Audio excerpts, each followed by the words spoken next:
Hey guys, Cindy here, back with another video. Hey, last time we talked about works and works-based gospels. This time we're going to talk about grace and grace-based gospels. That is most of the Christians out there. The trouble is that all of these Christian churches who cry grace and teach grace, they can't even decide what that means.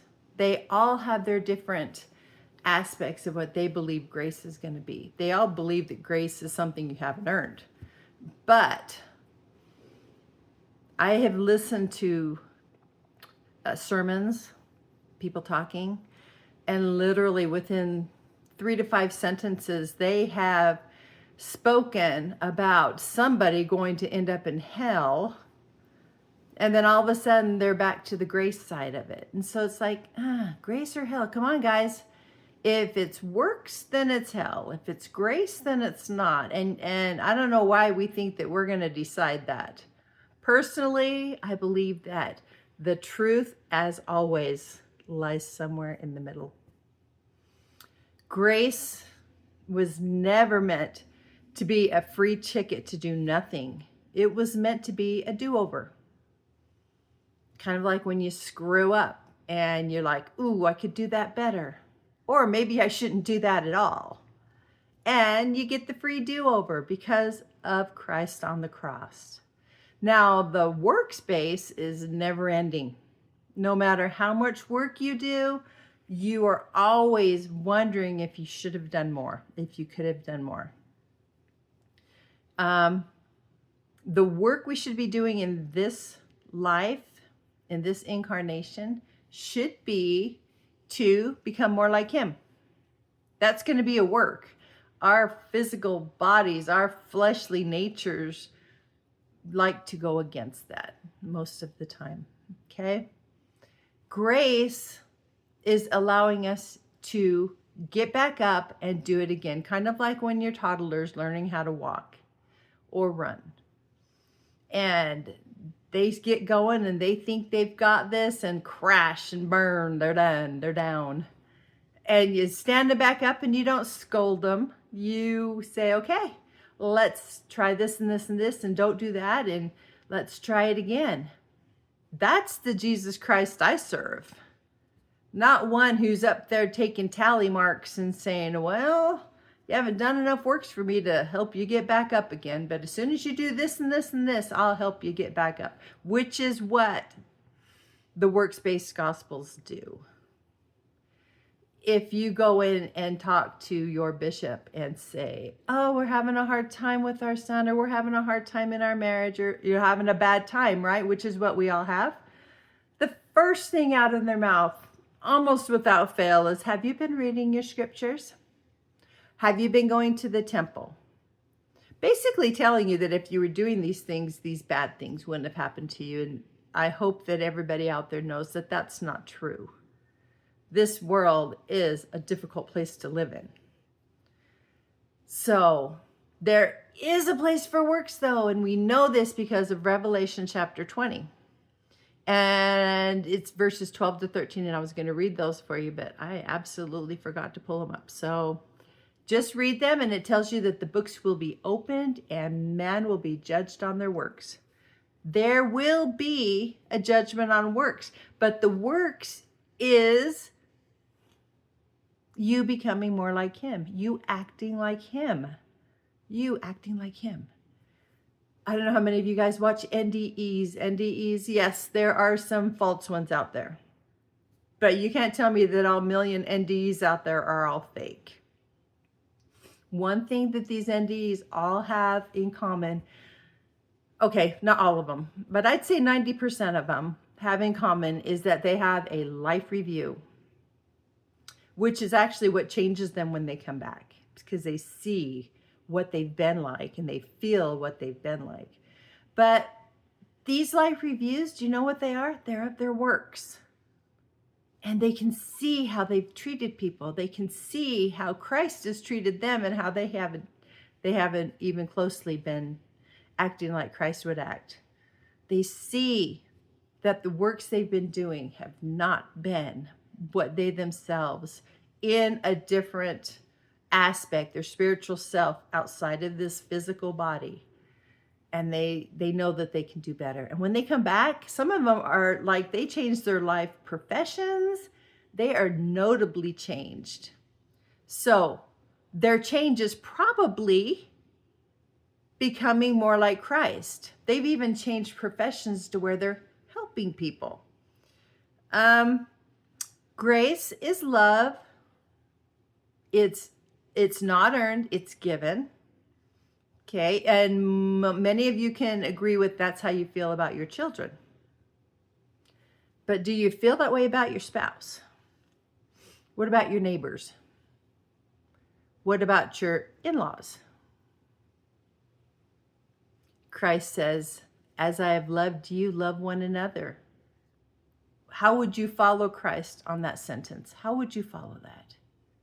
It's not anything that we've accomplished in this earth and that we do on a regular basis. Any of us, me included, as I have loved you, love one another. And he says, love your neighbor as yourself. How many of us even like ourselves? And especially in a works-based gospel, you really can't like yourself. Because no matter what you do, somebody's either done it better or more, or you just can't like yourself. And if you can't like yourself, how can you like other people, let alone love other people? Okay? So all of that is great. That is great. The works come in. What works do we need to do to become like Christ? What works?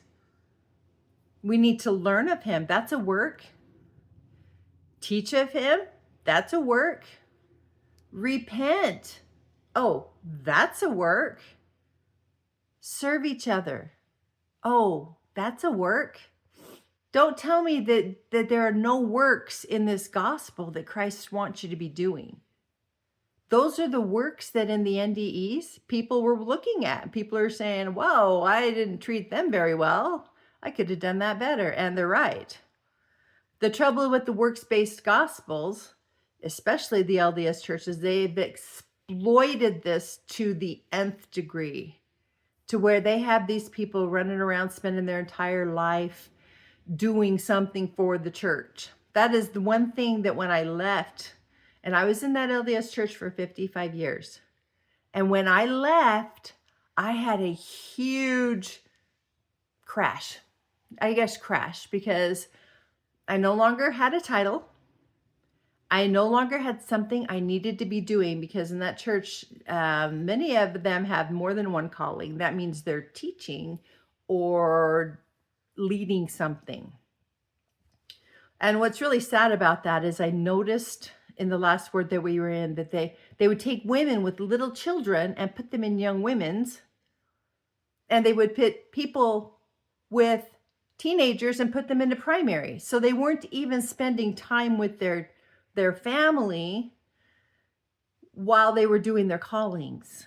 And it happened a lot. It was noticeable.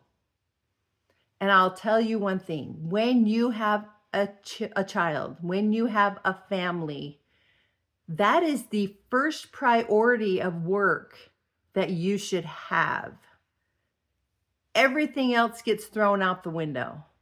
I was in a higher up calling that they kept me going to meetings. And I had a child at home. He was 3, maybe 4.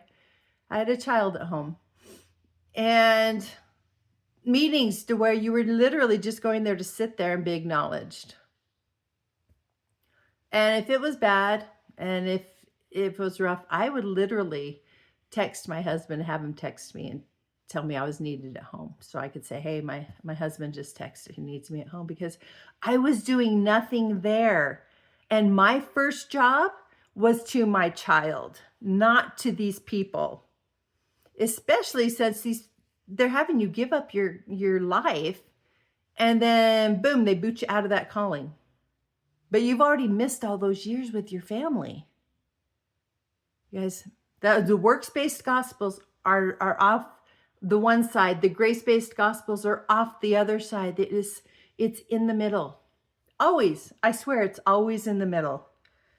So grace towards ourselves, grace towards other people is a gospel truth. Grace of confess Christ and do anything you want and just show up at church sometimes, throw some money at the church. That is not a true teaching. That is not the gospel of Jesus Christ. So, going forward, when you are acting, when you are relating with other people, ask yourself, what would Christ be doing right now? The LDS had a thing coined with, what would Jesus do? That's a good thing. That's a good thing to remember. So point for them. But if you don't know Christ, how could you emulate him? If you don't know his words, how can you do his words? Okay? You need to love Christ, and with that love, go out into the world and serve. And you serve people who haven't earned it. You serve people that in your gut, they don't deserve even a hello because they've been so horrible. But knowing that if Christ was there, he's like, yeah, let's help them stand back up and brush them off and send them on their way again. Let them know that they're loved. Let them know they can do better. And just keep spreading the love. So that's my take on grace. That's my take on works. We do need works. We do need grace. Jesus Christ is the way, the truth, and the life. He is the way we need to learn to be. He is the truth we need to embrace in order to have a life like him and with him. So until next time, there's some things to think about. We'll see you later. Bye.